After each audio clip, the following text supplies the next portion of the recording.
Hey y'all, this is Cultures and Travels, and it looks like Gravity Group has done it again. We all knew Grizzly was getting a refurbishment, but we didn't know who was officially involved. Thanks to a King's Dominion video released a couple of days ago, we now know Gravity Group will be the one behind this project. Gravity Group is a well-known wooden coaster manufacturer. They have done similar work at Kings Island with Racer in 2021 and The Beast in 2022. Both rides received positive feedback due to its improved ride and overall better experience. They were able to accomplish this due to a new technology they created called the Engineered Precut track. This track allows for a much smoother ride and lower maintenance costs in the long run. If you want more information about this technology, I go in more detail in this video here. I'll also post a video at the end of this one. Here is a summary of the changes coming to Grizzly.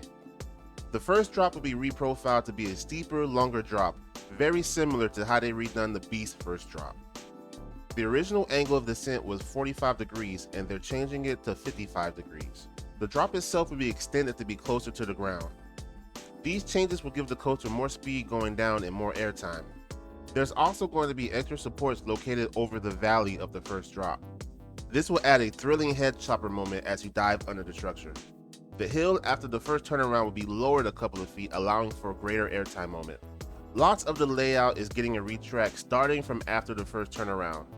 Finally, the banking of the fan turn is getting a complete reprofiling, allowing for a smoother transition.